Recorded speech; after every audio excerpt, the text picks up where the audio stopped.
del Padre, del Hijo y del Espíritu Santo. Amén. Queridos hermanos, continuamos nuestra explicación de la obra de Santo Tomás de Aquino, Meditaciones para Adviento, Navidad y Epifanía, martes de la segunda semana de Adviento. Santo Tomás nos habla de la encarnación. La encarnación no hubiera sido conveniente al principio del mundo, porque Dios dejó pasar tiempo antes de venir a rescatar, salvar al hombre. Y bien, Santo Tomás nos explica el porqué de haber esperado un cierto tiempo antes de encarnarse, antes de realizar la profecía hecha al inicio de la humanidad. Cuando el hombre pecó, se separó de Dios, se hizo esclavo del demonio, Dios hizo un juicio entre la mujer engañada y la serpiente, y dijo: pondré una perpetua enemistad entre tu linaje, tu descendencia y la de la mujer. La mujer va a aplastarte la cabeza y tu serpiente le morderás el calcañar, el talón. Ahora esta mujer que aplasta la cabeza de la serpiente, dando a luz al hijo que va a ser el luchador victorioso, es la Virgen María, y el seno de la mujer es el Hijo de Dios hecho hombre. Ahora, porque Dios esperó varios siglos antes de encarnarse, ahora Santo Tomás va a explicarnos esto.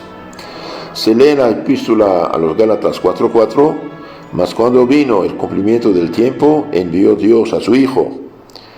El cumplimiento del tiempo es la época prefijada por Dios para enviar a su Hijo. Y puesto que Dios definió todo por su sabiduría, luego Dios se encarnó en el tiempo más conveniente. Y por tanto no fue conveniente que se encarnase desde el principio del género humano.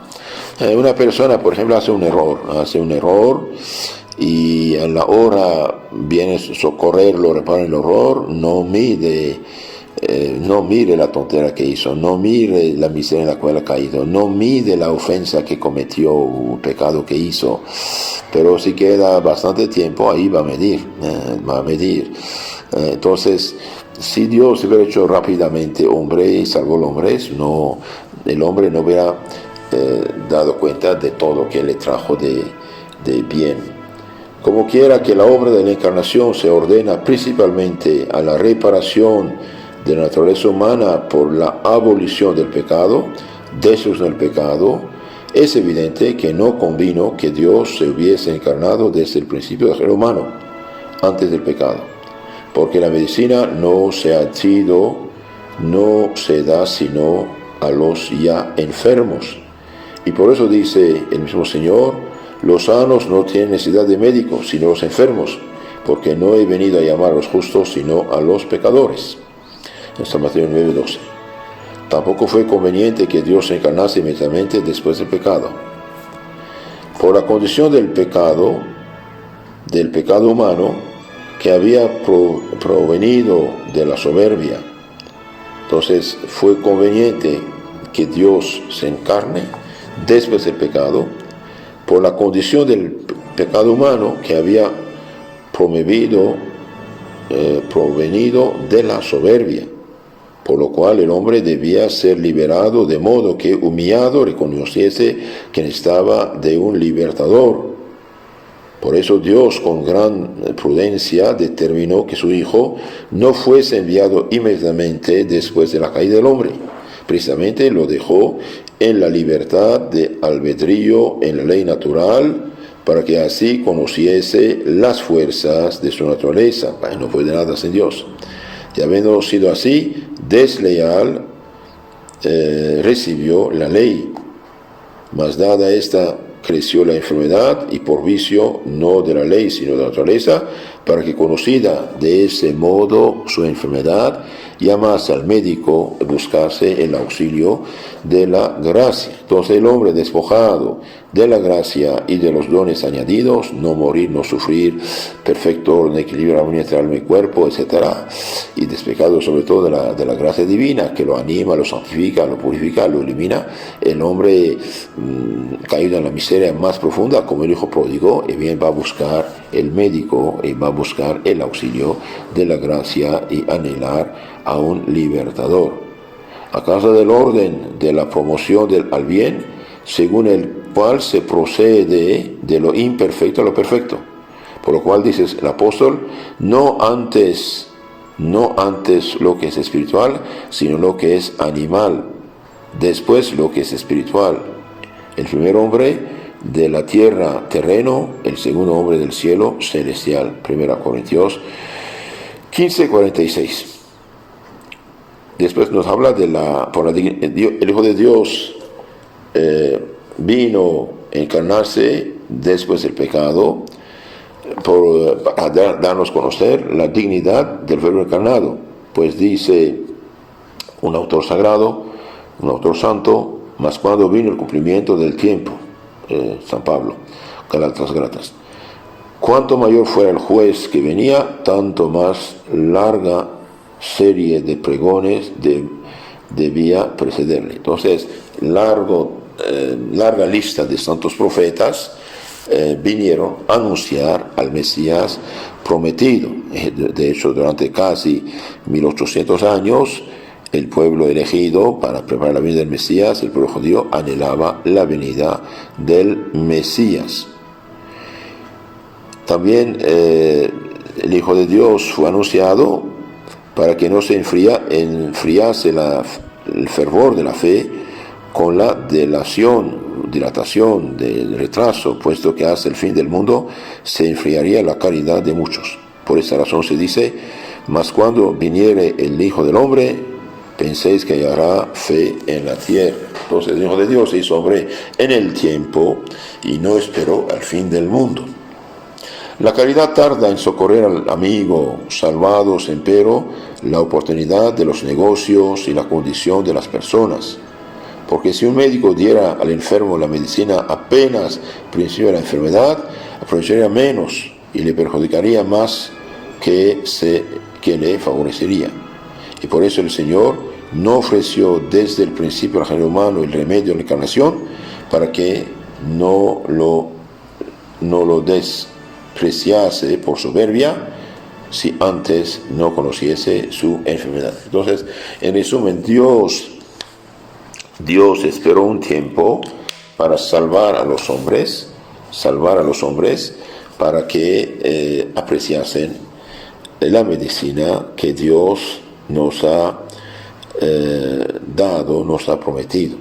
Entonces, si al inicio de la humanidad Dios hubiera cumplido la profecía de mandar al Salvador, los hombres no hubieran medido la importancia de lo que hizo Cristo.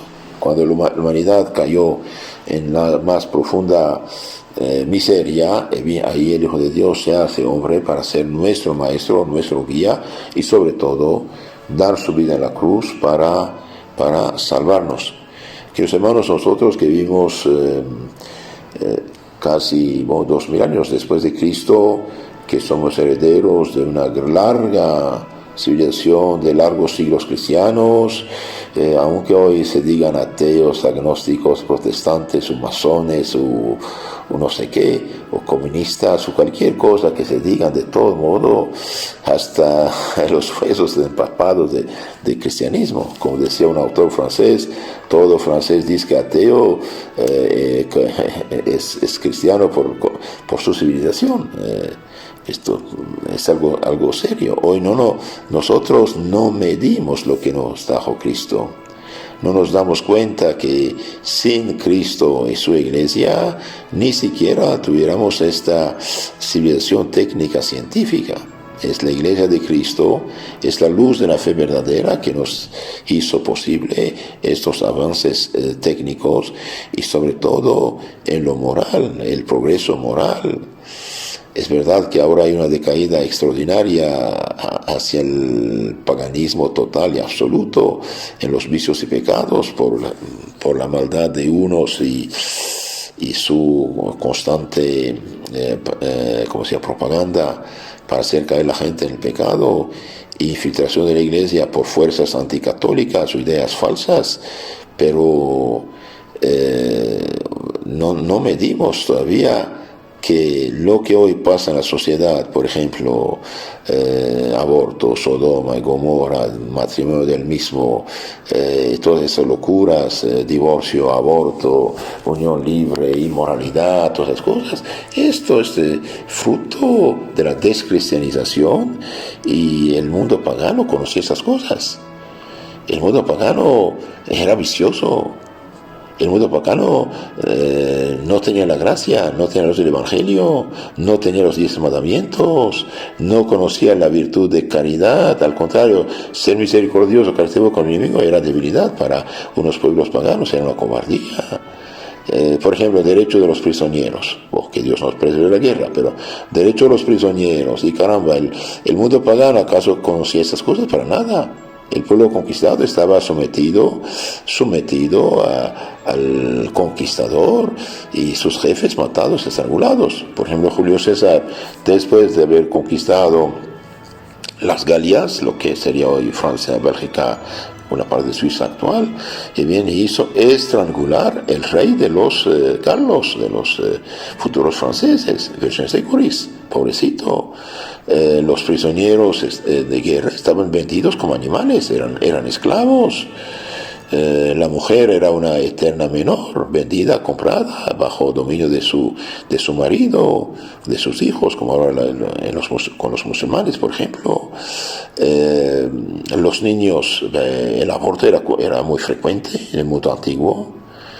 Un historiador pagano griego decía: curioso, no hubo ni peste ni guerra en nuestras aldeas tan vacías de hombres.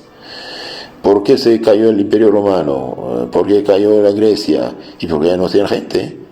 Cuando se enriquecieron, tuvieron una cierta paz, y bien entraron en la corrupción más profunda, y dejando de reproducirse, vinieron los bárbaros y los destruyeron. Destruyeron lo que habían hecho, los dominaron. Los gladiadores, que es sacrificios humanos, para dar gusto a esta plebe romana, y bien obligaban centenares de pobres hombres capturados, vendidos como animales, esclavos, a matarse unos a otros. Entonces Cristo sí nos trajo medicina, y hoy la corrupción que conoce nuestra sociedad, por desgracia, es fruto de una lenta desaparición de la fe verdadera. El mal llamado el Renacimiento, el siglo XV, produjo una decadencia moral en los pueblos cristianos. Vino la catástrofe protestante, que trajo otra catástrofe intelectual. Lutero, por ejemplo, calificaba de prostituta al diablo la razón, la inteligencia. Todo quedó cuestión de subjetivismo. Y el subjetivismo de Lutero dio nacimiento al relativismo actual, mediante la masonería, el liberalismo, todos los otros ismos. Entonces, la solución es regresar a Cristo, es tomar a Cristo como guía, tomar el Evangelio en serio, pero el Evangelio explicado por la Iglesia, por los santos, por los papas, por los doctores de la fe católica, y no cualquier soñador de hoy que lo tergiversa. Que si queremos ayudar a los hombres, primero seamos nosotros cristianos de veras, y después tratemos de vivir el Evangelio como Dios manda, y tercero, tengamos el ánimo de decir la verdad a la gente. Cristo es el camino, vida, verdad. Fuera de Cristo no hay que tinieblas y problemas. Hoy hicieron de la libertad un absoluto, pero libertad de libertinaje, no libertad de la voluntad. Dígame, el drogadicto, borrachito, adúltero, fornicario, usurero, está libre para nada, es esclavo de sus pasiones, es idólatra de sus pasiones. Entonces dijimos que el Hijo de Dios vino para llamarlo no a los justos, sino a los pecadores. Se hizo hombre en el tiempo adecuado, en cumplimiento de las Escrituras, y nos dio la luz del Evangelio, la gracia, la santificación. Tratemos de vivir cristianamente, recibir los santos sacramentos, y sobre todo en este tiempo de Adviento, Navidad, Nuevo Año, no borrachera, no droga, no discotecas, no tonterías. Es tiempo de penitencia, de arrepentimiento, y también de alegría, el reconocimiento del más grande noticia que hubo en el mundo. El Hijo de Dios se hizo hombre, se llama Jesucristo. Que Dios bendiga. Traten de enviar estas charlas a sus contactos, por favor.